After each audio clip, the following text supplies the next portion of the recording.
Hello everyone, this is Sudhir Biyade from Physical Finser. Physical Finser की एक और लर्निंग वीडियो में आप सबका स्वागत है। आज जो हम डिस्कस करने वाले हैं वो हम डिस्कस करने वाले हैं आईपीओ के बारे में, और इसी के साथ साथ मैं आपको कुछ 5 से 6 ऐसे पॉइंट बताने जा रहा हूँ जिसमें आप आईपीओ में कौन से आईपीओ में आपको अप्लाई करना चाहिए, कौन से आईपीओ में आपको अप्लाई नहीं करना चाहिए। तो सबसे पहले हमारे लिए जानना ये ज़रूरी है कि आईपीओ का मीनिंग क्या होता है। आईपीओ का सबसे पहले मीनिंग होता है कि इनिशियल पब्लिक ऑफर। अगर कोई कंपनी ऑलरेडी मार्केट में वर्क कर रही है लेकिन अगर वो कंपनी स्टॉक मार्केट में लिस्टेड नहीं है तो उस कंपनी को अगर स्टॉक मार्केट में लिस्टेड होना है तो वो कंपनी अपना आईपीओ लेके आती है। फॉर एग्जांपल, अगर मेरा कोई बिजनेस है, मेरा होटल है, अगर मुझे अपने होटल्स का नेटवर्क बढ़ाना है, इंडिया की अलग अलग सिटीज़ में अगर मुझे अपने होटल्स ओपन करने हैं तो जाहिर सी बात है मुझे हज़ारों लाखों करोड़ का एडजस्टमेंट करना पड़ेगा, और कोई भी बैंक्स एक साथ में इतना पैसा अवेलेबल नहीं करा के देती है, कोई लोन भी आपको नहीं मिलता है। तो ऐसी कंपनी के पास एक ही जरिया होता है कि वो पब्लिक से पैसे रेस करे, और इसका सिंपल एक जो वे होता है वो होता है आपका आईपीओ। तो इस तरीके से कोई भी कंपनी को अगर पैसा रेस करना होता है तो कंपनी एनएससी में या बीएससी में लिस्टेड होती है, अपना आईपीओ लेके आती है, राइट। तो आईपीओ में लिस्टिंग जब होता है तो आपको कौन से ऐसे आईपीओ जहाँ पे अप्लाई करना है, कौन से ऐसे आईपीओ जहाँ पे आपको अप्लाई नहीं करना है, इसके हम 5 से 6 पॉइंट डिस्कस करने वाले हैं। सबसे पहले आपके 2 मेन ऑब्जेक्टिव होते हैं। अगर आप आईपीओ में अप्लाई कर रहे हो तो आपको या तो लिस्टिंग गेन का फ़ायदा लेना है या फिर किसी कंपनी में लॉन्ग टर्म इन्वेस्टमेंट करना है, राइट। तो सबसे पहले हम लॉन्ग टर्म का समझते हैं, उसके बाद हम लिस्टिंग गेन के बारे में आते हैं। तो फर्स्ट हमारा जो पॉइंट है वो है कि अगर आप किसी कंपनी में अप्लाई कर रहे हो तो उसका फंडामेंटल्स आपको चेक करना पड़ेगा।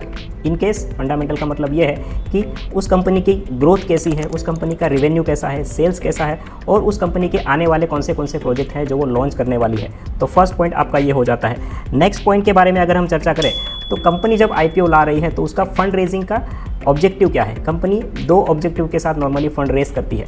अगर कोई कंपनी को डेवलपमेंट करना है, जैसे मैंने एग्जांपल दिया, अगर मेरा होटल का बिजनेस है और मुझे होटल की अलग अलग शाखाएं ओपन करनी है, इसका मतलब मुझे डेवलपमेंट के लिए पैसे चाहिए, तो ऐसे आईपीओ में आप अप्लाई कर सकते हो। कभी कभी कोई कंपनी आईपीओ जब लाती है तो उनका मेन मकसद होता है कि उन्होंने जो कर्जा लिया हुआ है, जो डेप्ट लिया हुआ है, उनको रीपेमेंट करना होता है। तो ऐसे आईपीओ में आप अवॉइड भी कर सकते हो, लेकिन अगर कोई कंपनी डेवलपमेंट के लिए पैसा रेस कर रही है तो वहाँ पे आप अप्लाई कर सकते हो। नेक्स्ट और थर्ड पॉइंट आ जाता है आपका कि कंपनी की वैल्यूएशन। यहाँ पे मीनिंग ये है कि कोई कंपनी की वैल्यूएशन कैसी चल रही है। अगर कोई कंपनी की वैल्यूएशन ऑलरेडी बहुत हाई चल रही है तो ऐसे कंपनी में आप अवॉइड भी कर सकते हो। अगर कोई कंपनी का वैल्यूएशन ऑलरेडी लो चल रहा है, चीपर प्राइस में उसके शेयर आपको मिल सकते हैं, तो ऐसे सिचुएशन में आप उस आईपीओ को अप्लाई कर सकते हो। तो हायर वैल्यूएशन है तो अवॉइड भी किया जा सकता है, और लोअर वैल्यूएशन है तो अप्लाई करने में बेनिफिट मिल सकता है। नेक्स्ट आपका पॉइंट आ जाता है रिस्क एंड अपॉर्चुनिटी, कि अगर कोई कंपनी आईपीओ लेके आ रही है तो क्या उसके पास कोई रिस्क है या उसके पास कोई अपॉर्चुनिटी है।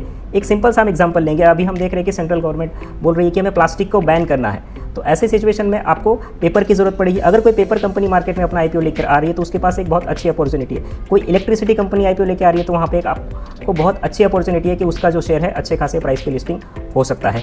नेक्स्ट पॉइंट आता है, जैसे मैंने कहा कि आपको सिर्फ शॉर्ट टर्म के लिए पैसे इन्वॉल्व करने हैं, यानी लिस्टिंग गेन अगर लेना है तो आपको ध्यान देना होता है जीएमपी के बारे में। जीएमपी का मतलब होता है ग्रे मार्केट प्रीमियम।